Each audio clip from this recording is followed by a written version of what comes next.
Hey everybody, and welcome back to the Ruby Rogues podcast. We are here with our panelists. We have David Brady from HeartMindCode.com, James Edward Gray from Gray Productions. We have Peter Cooper from Ruby Inside, Rails Inside, RubyFlow, and Coder.io. I'm Charles Max Wood from TeachMeToCode.com, and we have as a guest a new panelist, Evan Phoenix from Engine Yard. He is the creator of Rubinius, and just does some awesome stuff in the community. So welcome everybody. Hello. Yay. All right. So what we're talking about this week is kind of a hybrid between Ruby VMs and kind of the future of Ruby and where things are going to go. And so I'm really excited to have Evan on the podcast in particular, since he's actually behind one of the VMs and, can add some expertise to this discussion. To start out, I really want to find out what everyone's using. So we're just going to go around the panel, and everybody who, I guess I'll just call on everybody one by one, and we'll see what everybody's using, which VMs you've used and what you've used them for. So let's go ahead and start with David. No.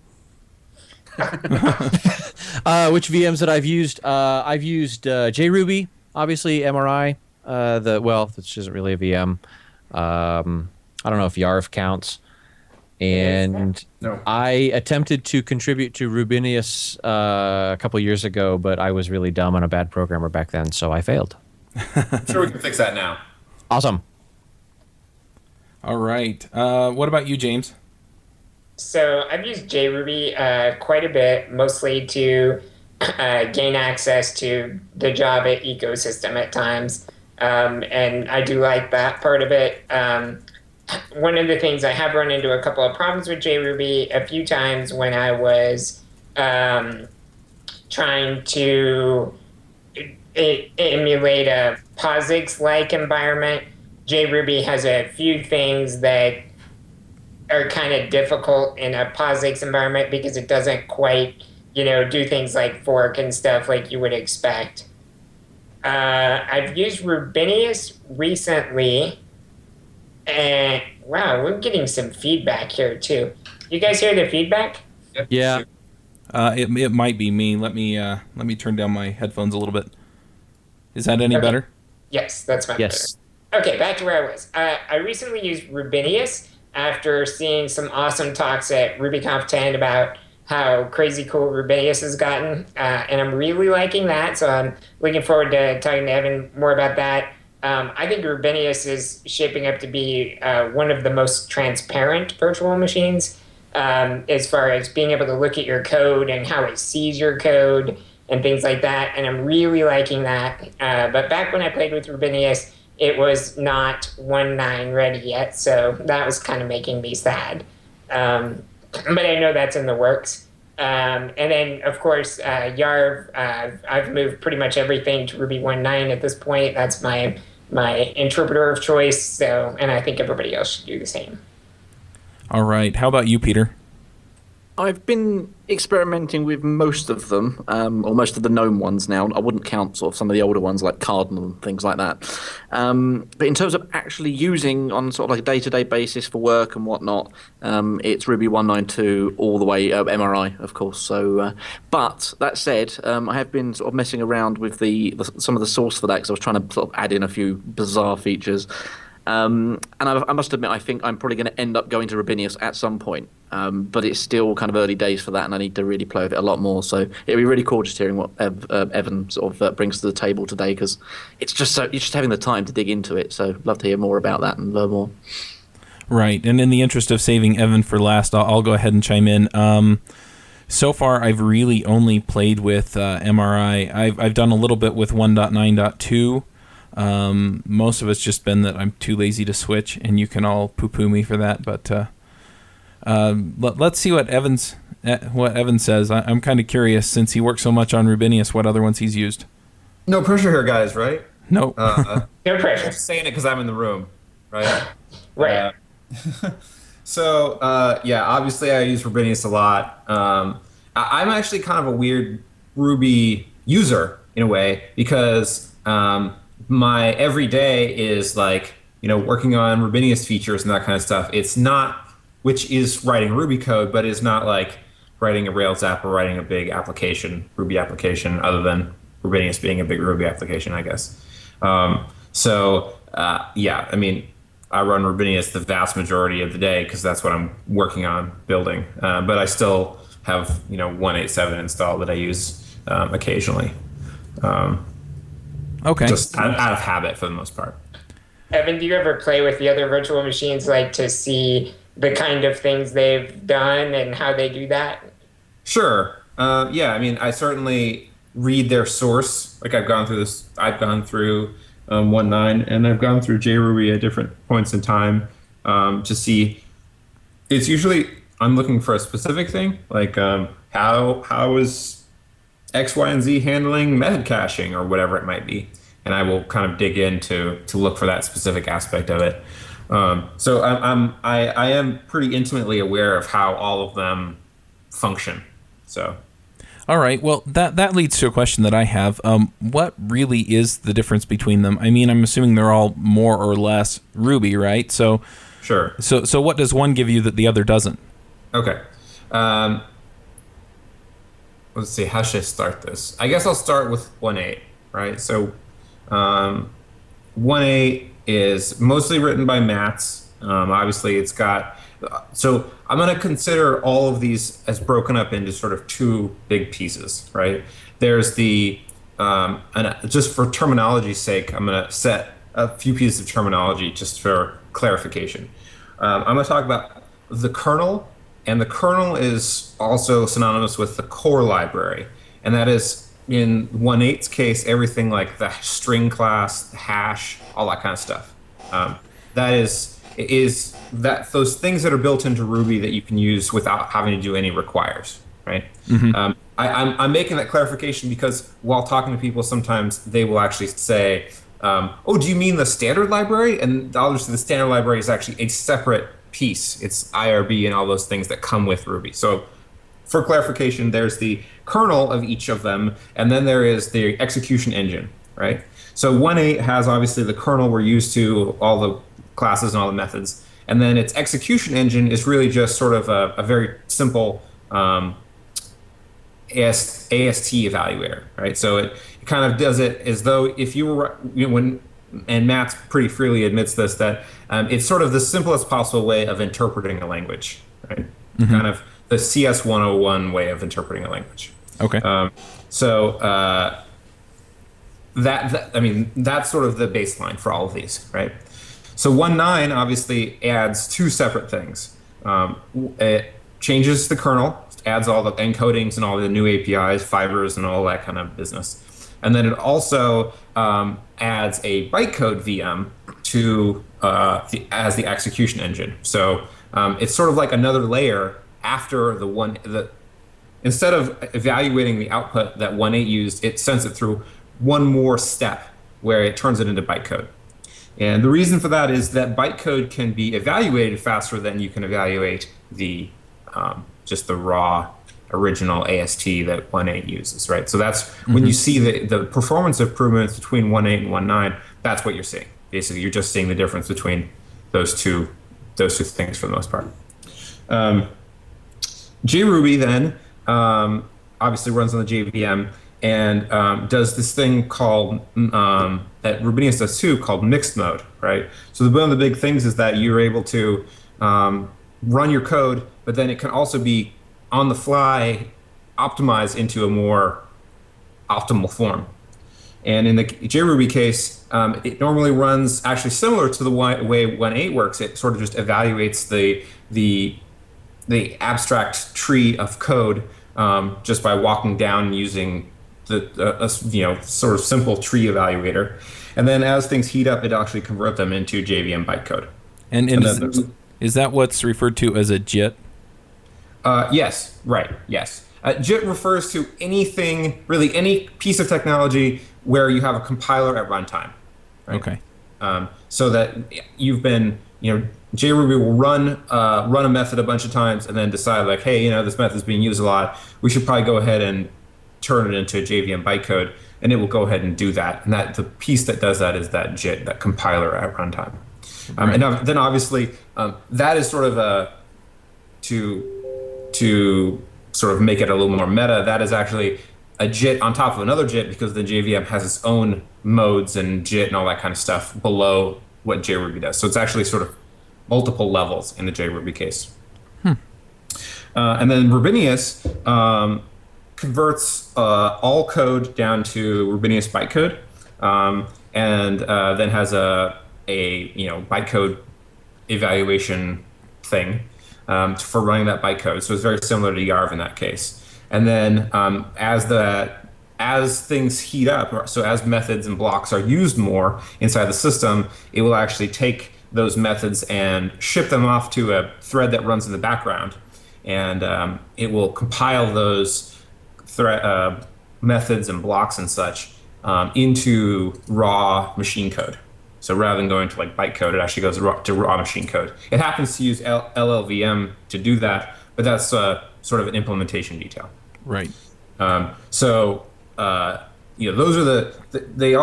those are sort of the big differences, and the speed differences are really about how fast each implementation can make one of or more of those phases.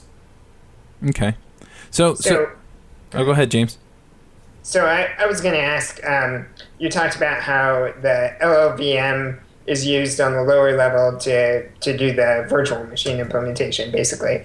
Originally, when Rubinius was planned, I believe the plan was actually Ruby top to bottom, and then actually you've settled on C++ at the very bottom, and then Ruby in the core and standard library and things like that. If I understand correctly, what was the reason for that change?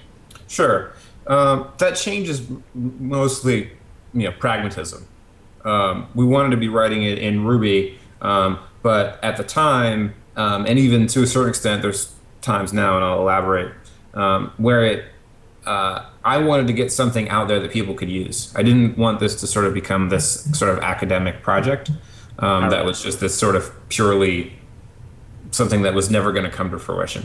And so that meant that I had to sort of decide, like, okay, well, figuring out how to make it Ruby top to bottom is actually quite difficult.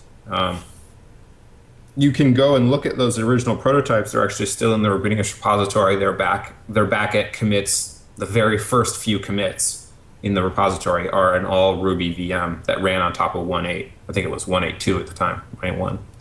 And but how, obviously you have to go down to the lower layer at some point. So you translate that Ruby into C or whatever you might do. That became this sort of time suck. And I wasn't really super interested in that. So I just basically decided, okay, I'm just going to drop down and I'm going to do it in these pieces that need to be done in C. I'm just going to do it in C for now. And we've, over time, moved those pieces to C++. But for the most part, it's purely a pragmatic thing. And as time goes on, we actually go back. So we've had things that we originally implemented in C++ that we, over time, actually tear out and make them Ruby, because they're actually faster now with the JIT and everything than they were before. Right. So I have a question, and it's a little different from James' question, and that is that I hear about the JITs and the some of the other ways of implementing the language, and I guess what my question is I don't completely understand what the advantages are of. I can kind of see using a JIT and some of the advantages there, but what are some of the advantages of, say, using the JVM versus using some of the other ways of implementing the language? Well, sure. The implementing on top of the JVM is it's sort of like a pragmatic thing in the case of me dropping down to C++. So the JVM, think of the JVM basically as a thing that provides a whole bunch of services. And some of them are very high level services, like turning this sort of abstract data structure of bytecode into machine code, right? And so that's just one way of doing it. And the reason that, I can smell what the next question is, so I'm going to go ahead and answer it. So why doesn't Rubinius use a JVM? The reason is that wouldn't have been no fun.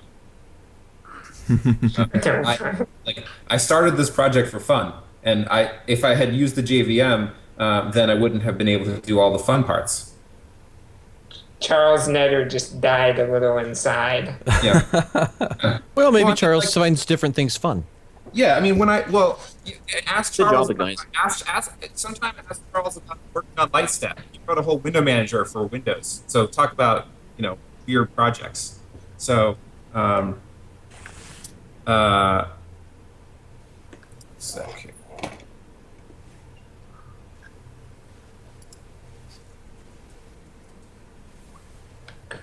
I don't even know how do you mute this thing? I know, that's what I was looking for too. Well, I think everyone's trying to mitigate the. By the way, all sound effects. It's in preferences under notifications. Mute all sound effects. Yeah. Sorry for the break in flow there, folks. Oh yeah, that depends if you have crazy version of Skype. I have old version. I'm using the ridiculous new version. So yeah, me too, and I hate it anyway. Yep. All right. Well, anyway, so okay, yeah. So I mean, when I started this project, I started it for fun. I wanted to write a VM. That's interesting to me. So that's how the whole project started. Yeah. So the obvious follow-up to that is, are you still having fun? Oh yeah. It's a blast. Tons of fun. I'm kind of curious. How do you find a place like Engine Yard that will pay you to work on something like this all day? Oh, they found me. Find the question: how can I find someone like that? Yeah, exactly. Actually, it's funny. I just talked about this at Farmhouse Conf. The big thing is so I was doing it for fun. And so it has to be, it was my hobby, and I was doing it for fun, and I wanted to be working on it. So I just basically kept working on it, and I would talk to people about it, and some people thought I was crazy, and I would say, yeah, it's a crazy project, but it's fun, that kind of thing. Basically what I'm telling you guys right now. And you say that enough times, and you keep working on it, and eventually someone says hey, this, I think you're right. Maybe this isn't such a crazy thing. Maybe we do want to be working on this. So, I think you have to get there's a sort of right place, right time kind of thing to it. Mm-hmm. But I think if you're enthusiastic about something and you want to tell people about it and you want to work on it, I think that enthusiasm breeds enthusiasm in others. Mm-hmm. All right, so I have another question, and some of this stems from the idea for this particular talk was actually Aaron's idea, and it's unfortunate that he couldn't be here and part of it, but he was talking about the future of Ruby and how the VMs relate to that, and so I'm interested in your take on that. How did the different VMs affect the future of Ruby? Where do you see those kind of tying together? Well, I mean, it's an interesting time. I don't think Ruby's really going anywhere. So I think it's still a good place to be. It's certainly the one thing that is very positive for me is I see a lot of people who care about Ruby and who sort of this gonna sound kind of douchey, but who want to innovate, right? Mm-hmm. Who want to push it forward, who want to do all these weird, crazy things and change it and how it could be, and the fact when years ago when I started this project, and then JRuby had been around before that, and then there was Ruby on Parrot, and there's all Maglet, all this sort of explosion of things. People actually said is it bad that there's all of these implementations of Ruby that people keep building? Is it going to suck the air out of the room for other people? And I think the answer has been that no, that largely it hasn't sucked the air out of the room out of the room for anyone. All it has done is it has showed that there's people who want to be working in the space and who want to keep making Ruby better, and who are finding ways to do that. So that's on that. I mean, as for if you want me to get out my crystal ball or put on my Oracle's hat or whatever it is Oracles wear. Yes, please. I would say that people ask me this all the time, like, do I want Rubinius to be the main Ruby VM?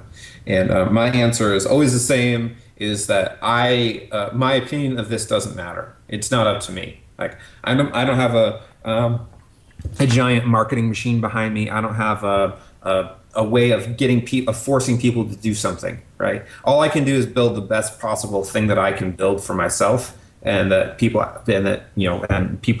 when take requests and stuff and make the best thing that for everyone involved, and hopefully that leads to some kind of success, and that has worked as thus far. So I would say I would sort of leave it at that. So you said about people wanting to innovate, and I've noticed in the changes in Rubinius over time, it seems like you guys like to experiment inside the VM a little, like, let's try out this new form of concurrency or stuff like that. Can you talk a little about that and why you do that? Yeah, sure. So I'm a big proponent of Rubinius was starting with me kind of just tinkering, me just sort of screwing around, fiddling around, finding out what was fun, and I would add weird, crazy experiments. And some of you may remember I did this thing before Rubinius called Sydney, which was this big, crazy patch to 1.8.2 or whatever it was, 1.8.3. That didn't really go anywhere, but it was sort of this place where I could just write all kinds of weird, crazy crap. And Rubinius is the same way. I try not to say no. If someone has some weird, crazy idea, myself included, I'd rather just indulge that idea and see what can come out of it. In the specific case, like, and we'll probably get into this a little later, we're working on sort of this 2.0 for Rubinius 2.0 right now. And the big thing is that it removes, it has full concurrency. So it's concurrent in this exactly the same way the JVM is concurrent. It doesn't lock. Threads can run exactly on the same time. You can make use of multiple cores, all this kind of stuff. And that work essentially came out of me this is going to sound bad because now I'm going to get this all the time, but it came out of a dare. Someone sort of dared me to do it. And I decided, like, oh, all right, it's been enough time. Maybe I'm gonna give it a week. I'm gonna totally just tear into this thing. I'm gonna see how far I can get in a week. And in a week, I got like so much further than I thought I would get. And so I realized, like, okay, this is a totally realistic thing to do. And so we pushed forward, and now it's working great. I'm all for basically not, people sort of picking their own poison and kind of going weird and crazy. I mean, we've rewritten the bytecode compiler a few times, really just because people get sick of it, or it have weird things or it was badly organized or whatever, and so it would get rewritten. And okay, great, it's rewritten, and we'll go on with life now. So, yeah. All right. Well, related to the concurrency, and this is something that came up for me at Mountain West Ruby Conference when Yehuda got up and he talked about the future of Ruby, and it led to this long talk with him and Jim Wyrick, and basically the talk was I would ask him a bunch of really fundamental questions that I didn't know the answers to, and then they would use terms that I didn't understand, so I'd ask him about those. Okay. And so we started talking about the global interpreter lock and things like that. And I guess my question is, because I brought it up with Jameis Buck a couple days ago when I talked to him, and he said that it would probably take more than just removing the global interpreter lock and making Ruby work around that to get it to be fully concurrent. And so I guess my question is twofold. What kinds of things did you have to do besides working around or removing the global interpreter lock to get it to be fully concurrent? And the other question, and I think this is something that some of our other panelists might be able to answer too, is how do you see concurrency, playing into what we currently can't do well with the current Ruby implementation? Sure. So, wait, what was the first question? What did you have to change other than removing or working around the GIL in order to make it work well as a concurrent language? Okay, so the GIL is a crutch. It is there to say that the entire VM is not thread safe, and so in order to do anything VM related, you have to hold it. So you kick the crutch out from under it, and last when it falls down. Yeah. Well, I mean, so basically, what I ended up doing, there's multiple pieces. So remove the GIL and then go through and look at. So Rubinius has because of the approach that we've taken, we had something really big on our side. We have a minimal amount of unmanaged code, if you will. We have a minimal amount of C++ code that I had to go through. Mm-hmm. And so I would go through all the C++ data structures, and I would say, like, all right, is this thing going to get used concurrently? And if so, how should it function concurrently? The simplest cross-level case I can give you here is a symbol table, right? The symbol table is implemented in C++ because it's such a low-level thing. It has to exist all the time. So two threads could be asking for a symbol at the same time. So we would need a way, we would just use exactly the normal procedures, nothing crazy, just add some kind of locking inside the symbol lookup just to do that, right? Mm-hmm. And go through all of those data structures and do the same thing. And it was practical in terms of Rubinius because, like I said, we have a minimal number of those data structures. I can write them on a whiteboard. I can draw little boxes and I can label all of them pretty easily.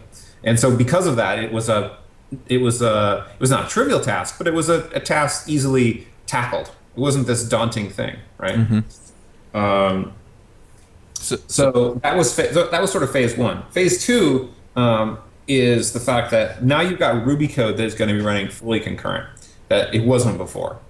So now any line of Ruby code can be running simultaneously with any other line of Ruby code, basically. Mm-hmm. So you have to figure out, okay, well, how do you want to deal with that concurrently running Ruby code? Well, first off, the VM can't crash if you're running Ruby code concurrently. That's what we did in step one. But now in step two, we may get this weird, inconsistent Ruby objects, right? Mm-hmm. So a good example here is a bug I fixed just yesterday, where two threads were requiring net HTTP at the same time.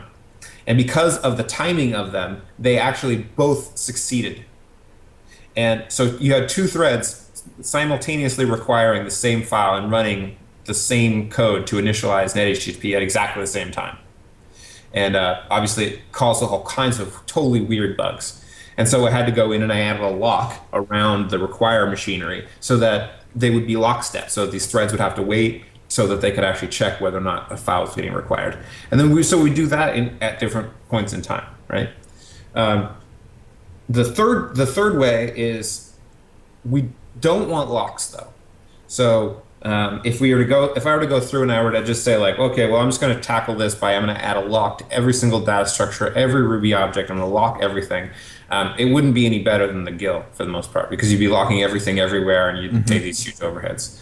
And in fact, things like array string hash, people have come to expect a certain level of performance from them. And Charles Snutter we've talked about this at length for years now.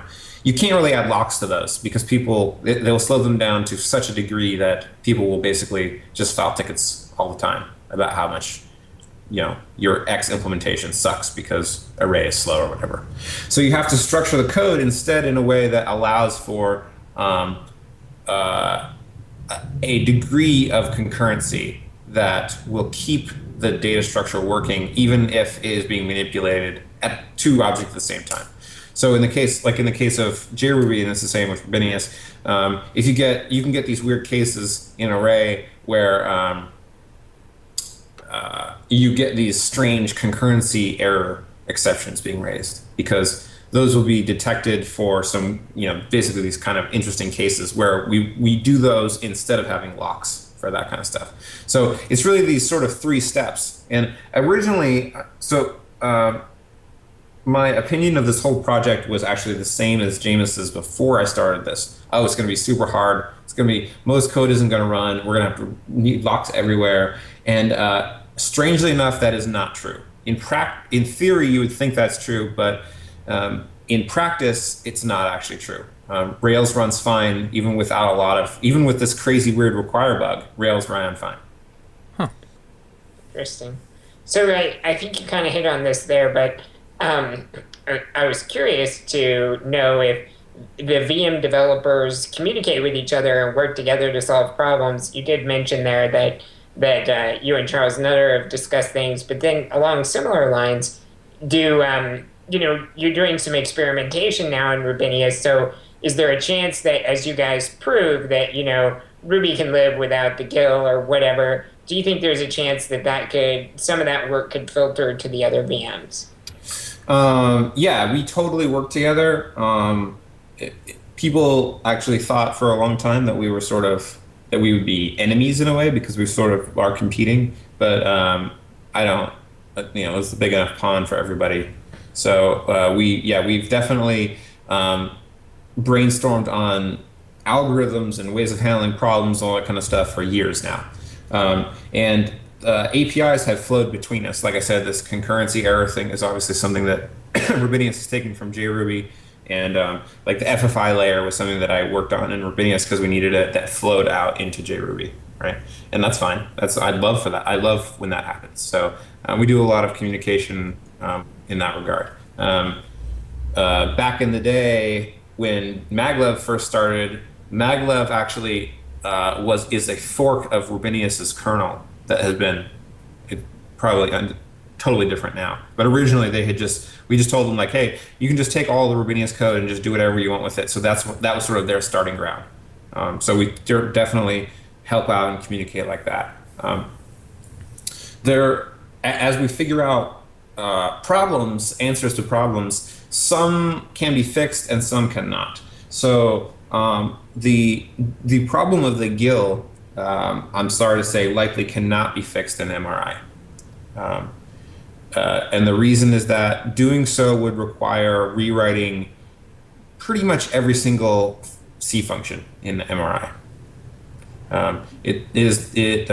They're all, for the most part, written to expect the GIL, and because all of that code is unmanaged, it doesn't do bounds checking. It'll just, oh yeah, this is a char star. Let me grab that. Let me cast to a char star. Let me walk through it as memory. If someone at the same time is, say, truncating that or doing something else, they can get the completely wrong thing and just walk off into memory and corrupt the whole thing, and then the VM crashes. So because they have so much unmanaged code, it becomes this sort of maintenance and rewrite nightmare. But there are certainly things that have trickled out from the different VMs into other spaces. Interesting. So one other question I have about concurrency, and that is if let's say that I'm implementing a library, what things do I need to be aware of with implementing my library to make sure that it's fully concurrent and will work well, won't get any weird issues when I'm running it under JRuby or Rubinius or something else that will allow it to be executed concurrently? Yeah, I mean, the first thing is just to organize all the state around some instance, and this is why most Ruby programs work fine, is because most Ruby programs do that exact thing, right? So try not to have a lot of shared global state. And even if you have an object, even if you don't use locks, even if you just have one object that has its own state that is, like a good example here would probably be like if you're writing an HTTP library, an HTTP client. Mm-hmm. When you make a new HTTP client and you connect out, obviously the socket for that connection should live within that connection and all those sorts of normal things that you would do, because that way all of those individual pieces can just be, you can have multiple instances that run on different threads, right? You don't have to worry. You can just basically tell the person, oh, well, this library is not thread safe, so make sure that you use a separate instance per thread. And that's the simplest possible way. And actually that is a very easy way to do it, and it will work pretty much everywhere that you want to do it, right? Mm-hmm. where you have that, where either there's two cases that you're obviously going to need explicit thread safety. One is where you're going to have this shared state that's some sort of shared global state, and you're going to obviously need locking because those threads are going to be accessing them mutually, right? Another place is obviously if you have something that is designed to be run between threads, right? So if your library itself explicitly internally uses those threads, then those are where all okay, this is going to be a piece of shared state, and that's going to be a piece of shared state, and those are the places that you would want to have that locking done, right? But the first case is totally the easiest one, and that's the one I steer people towards, because as long as as long as your state is encapsulated inside one object, even if you have to tell people, oh well, this library isn't thread safe, you need to add a lock around its usage. That's fine too. You're basically saying like I don't care to deal with this other part, but I've at least made it easy for you. That makes sense. So, Evan, you said that you can't really, decide if Rubinius becomes Ruby 2. That's not really a decision in your hand or whatever. But what Sure. would you like Rubinius to become? What role would you like it to fill in our community? I would like people. I would just like people to use it. I'd like to hear that people like it and that it makes their Ruby experience good. The level of usage or majority usage or whatever is not super. Again, because that's out of my hands, I honestly don't have much of an opinion on it. I don't think about it. Instead, I just think about like when someone says, okay, well, could Rubinius do this? This would make my life a lot easier. Then honestly, I think a lot about that because that person has a specific thing that could make their life better. Just a simple, quick example of that is, and it's kind of a hilarious example, is the backtraces. Rubinius has these backtraces that are very specific to Rubinius that convey a lot of information.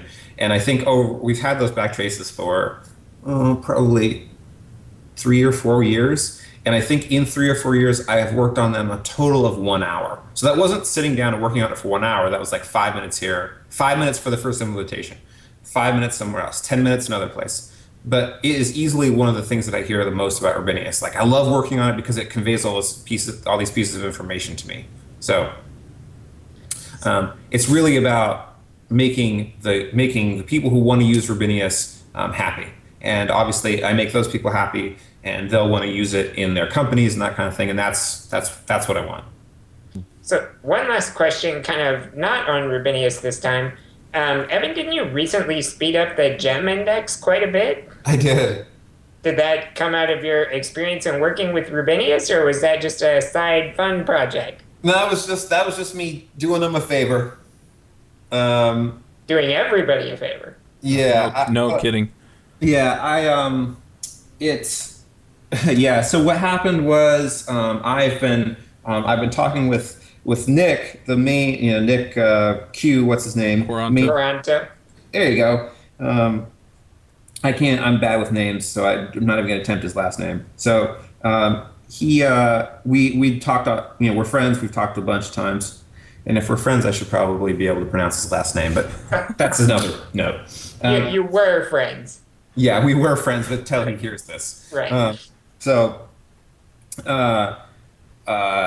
He had been saying that he was worried that the Ruby gems is going to get overloaded and this kind of stuff. And actually, so I've been more active with Ruby Central and the Ruby Gems server side because I wanted to help them out because I feel it's an important thing to do. And while we are having a conversation about what's taking the longest time on the server, and the gem indexes, generating the gem indexes came up, and so Gem Cutter is great because Nick's got all the code on GitHub. I just downloaded it and got a database dump and started just sort of doing performance tuning, and there we go. Only took about an hour. So awesome, thank you. Wow. Sure. Now bundle install will only take us 2 years instead of 5. Yeah. Well, we've got another. Yeah, bundle. Yeah. So there's I don't know. These might not be release thing. Oh no, I think it is. So like for Bundler 1.1, they're trying to get some other hooks into rubygems.org so that it will speed up bundle installs and stuff like that. So hopefully that'll help too. All right, cool. Well, I'm going to go ahead and wrap up this section of the podcast. I really try and keep this on schedule so that we can get done within the hour that we kind of promised to our listeners. Sure. So we're going to go ahead and move on to the picks of the week. And this is something that I forgot to warn Evan about, so we'll let him go last totally again. Unprepared. We'll let him go last, so he has about 5-10 minutes to come up with something. I'll come up with something. But anyway, the picks of the week are just things that you found that you like, essentially, and it can be things related to your coding practices or just anything else, really. I mean, if you find a nice office chair, it doesn't particularly affect your coding, but it's still something interesting that people might want to hear about. And I've already picked up several things from last week that I've been really excited about. So anyway, we're gonna go ahead and start with James. And James, what's your pick this week? Okay, so Evan, am I right that you're about to have a baby? Who, me? Evan, Sorry, say that again. am I right that you're about to have a baby? I am. Okay, so here's my picks just for you. When I was having my baby, I read tons and tons of parenting books, most of which are terrible. So I'll do you a favor and tell you the two really good ones. Okay. And all right, you ready? Yep. The Brain Rules for Baby is an awesome book. It's about how our brain works and how we learn things, and they use that to tell you things you can do for your kid to help them learn things. So just to give one simple example, kids, if you praise their effort over their ability, then it encourages them to do more and try harder things. So for example, if they come home and get a good grade on a test, instead of saying, "You're so smart," if you just say, "Wow, it's obvious you worked really hard," or something like that, then You're saying that they worked hard and that's great, and it encourages them to do more and try harder things. And the studies show that they will actually take on bigger problems and they'll be more comfortable with failures because they know they can just work harder. So it's a really cool book that teaches you a lot about how we learn and think, and that's cool. And then the other book that I can't live without as a parent is called Free Range Kids. And it's basically about the culture of fear that we live in as parents, about can you let your kid talk to strangers and things like that. And it goes through and gives you the actual hard statistics on, how many kids have died from poison Halloween candy. Any guesses? Anybody want to take a guess? None. I'm gonna guess 0. You are exactly right, sir. Yep. Never. It was a column in a newspaper one time. So all the horrible things we've done to our holiday are over an imagined problem that's never actually happened. This is great. Those books are awesome, and I recommend both of them to all parents. So we have this, my wife, Abby, has a book called The Panic-Free Pregnancy, which is sort of like this book that specifically goes through to refute other books. So it's like, yeah, by the way, it's like there'll be sections where it'll say you probably have this other book and they talk about this, don't worry about that. Nice. That's exactly what Free Range Kids is like. It basically says things like, if you see it on the news, you can forget about it because the news only covers the 1 in a million things that never happened to anybody, Yeah. So, yeah. Awesome. All right. When you said free range kids, I was thinking organic meat. Anyway, It's people. yeah, and you were talking about the other technique of praising effort, and I can tell you after having worked with Dave that it works on him too. Yep. All right, Dave, go ahead and share your picks. So I may be committing a social faux pas here, but I'm actually going to pick something of my own, which is this weekend I swore in my wrath that I would never write another frickin' line of JavaScript again. And CoffeeScript is a great way to get away from doing JavaScript because it compiles down to JavaScript. And it compiles down to JavaScript that's better than most JavaScript programmers can write. So I realized I need a good way to do this, and so I thought, well, there needs to be a cookbook for this. So I went out and launched coffeescriptcookbook.com, and being a complete spaz, I went out, launched the site, and then I realized I needed to do two things. The first one was I needed to go tell the CoffeeScript guys that's now existed. I'm like, oh, hey, let's talk about community involvement. Hi, guys, I started a cookbook. And the second thing I needed to do was write my first line of CoffeeScript ever. So I've had people come back and say, oh, I can't contribute to the cookbook because I just don't know enough CoffeeScript. And I'm like, baloney. I launched the whole site. There's a contributing guide. It's completely open source. So my pick is for everyone else. Please come to coffeescriptcookbook.com and start adding idiomatic CoffeeScript recipes so that we can actually get a great resource out there for people. Ready, fire, aim. I love it. Yep. All right, Peter, what have you got for us? I just wanted to say to James, actually, that you worked really hard on those items that you put in today. Just wanted to congratulate you. That's right. It took like 9 months. Yeah, apparently it works really well. I kind of shot my wad last week, I guess, throwing out just tons of books and things, just kind of used up all my good items. So I'm going to give you some not quite so useful items this week. I guess the one thing I really want to push is Railscasts. I actually mentioned Railscasts last week, but as you may have seen or may not, he's launched Ryan Bates has launched a new design on there. So very interesting. I must admit the logo perhaps hasn't gone down quite so well with some people, and it does look a bit different. But it's just cool that the videos are bigger. You can watch them on the page and all that kind of stuff. So absolutely awesome. Love his work as always. I also want to recommend MailChimp, which you may have also heard of, which is like an email delivery service specifically for sort of doing lists and newsletters and stuff like that, which is something I've been getting into a lot lately. Just their service has been second to none, and it's great if you want to put together any kind of list, and especially if you want to put together like a really small one, like I think under 2,000, you can get a free account on there now. So I pay quite a bit because I've got quite a few subscribers now. But if you've got under a certain amount, you can go on there free. Deliverability excellent. Just can't say enough good stuff about them. So definitely set something up on there if you've got the audience. And last but not least, this one is perhaps going to make things a little bit indecent, but you don't have to visit if you don't like this kind of thing. There's a site called sickipedia.org.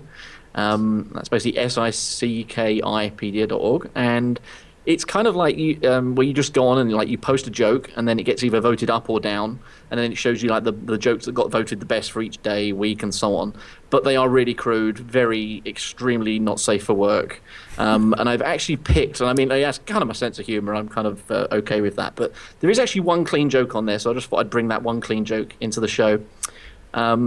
This was one of the hottest jokes this week. It was parallel lines have got so much in common. It's a shame they'll never meet. Nice. And I'll leave it with that. Nice. I love a good joke. It's a good way to start the day. Yeah. Yep. All right. Well, thanks, Peter.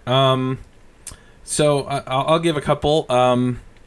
I have just started using Vim again. I used it off and on when I was a systems administrator because I could always count on it being on the machine that I was working on. And so I've picked up MacVim. That's one of my picks. And the other pick that's related to that is Janus. Emacs. It's Janus, Janus, and it is a GitHub project by Carl and Yehuda, and it's under their Carl Huda account on GitHub. And what it is it actually sets up a whole bunch of stuff for your Vim setup. And, kind of bootstraps everything so that you don't have to figure out everything in your vimrc. It does a lot of the syntax highlighting and stuff for you, and adds a whole bunch of other nice conventions for you to get a little bit more out of Vim.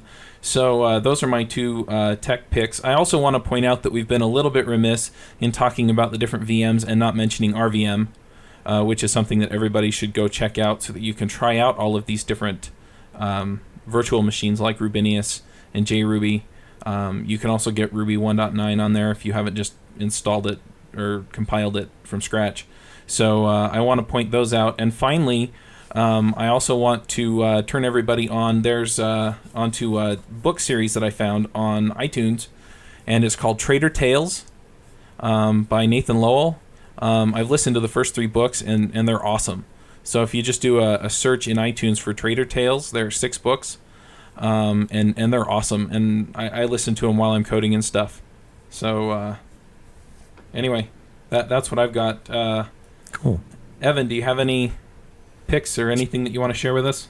Sure. So I'm kind of a minimal editor command line person. So like if I learn a new trick or something that I could use every day, if I learn a new trick once per year that actually I stick with, that's a lot for me, because my muscle memory is just sucks for it. So I can only do a few things that once I get them, they don't bug me. I stick to them. But Rubinius is a very large repository. So for the most part, when I'm searching for files, I would use ACK, which is a sort of like a better grep. Colors, it does all this other kind of stuff, which is fine, but it's actually kind of slow. It's a lot slower than grep. So a lot of times I would be like, oh, this is taking too long, and I would just use grep. So someone finally told me, or whatever, that there is git grep that will only grep the things. It will ignore all your ignored files, and it will do all this kind of stuff, but it will do very similar color coding and all this to ACK, but it's super fast. So that's my pick. Awesome. I'm gonna have to check that out. And I know Dave well enough to know that the wheels in his head are turning. Oh, I just my experience with ACK is that it's actually faster than grep. But for if you're trying to do a find.grep, that's excruciatingly slow compared to ACK. What do you mean find grep? Like if you want to search all the files in a directory tree, if you do find, if you do like a find dot pipe into xargs, that takes forever. Now does git grep actually dive into like the git history, like the git log and all that stuff? I don't think it does. I mean, I think it can, perhaps, and I could probably just look. But I think what it does is it basically just looks through the working copy and ignores all the ignored things. And so, like, let me give you an example. So Rubinius is big. It's 100 megs Git repository, and it has a huge number of. It has this. We have this directory called external libs, which has things like libffi and LLVM and oniguruma and all this stuff that we use to build Rubinius. I almost never want to look through those things. But when I type ACK, it invariably searches all of those things first before it looks even for the files that are in the directory that I wanted to look for. Right. And so if I use git grep, we actually have the external libs directory as a git ignore because we don't. That's the difference. Effects. Okay, yeah. And so it is super fast. That's cool. All right. Well, we're going to go ahead and wrap this up. Thanks, everybody, for coming out. We had on our panel again James Edward Gray, Peter Cooper, David Brady, Charles Max Wood, and Evan Phoenix. And just thanks once again for coming on to the podcast. Awesome. The music I got off of the Free Music Archive, and it is by a band called Wet Nurse, and it is called Not Your Choice. So I want to thank them as well, and we will catch you next week. We'll be talking about templating languages, specifically things like ERB or Haml or what is it, Slim, Mustache, things like that. So if you're interested in that kind of stuff, then come back and catch us next week. Oh, one other thing, we are in iTunes now, so if you go to rubyrogues.com, on the right there's a little iTunes icon. If you click on that, then it will take you into iTunes so that you can check out the podcast and subscribe there. And just thanks once again to everybody who's listened and who has let their friends know about it. We appreciate it, and we'll catch you next week. Thanks, everybody. Leave a review. Yeah, leave a review. Bye.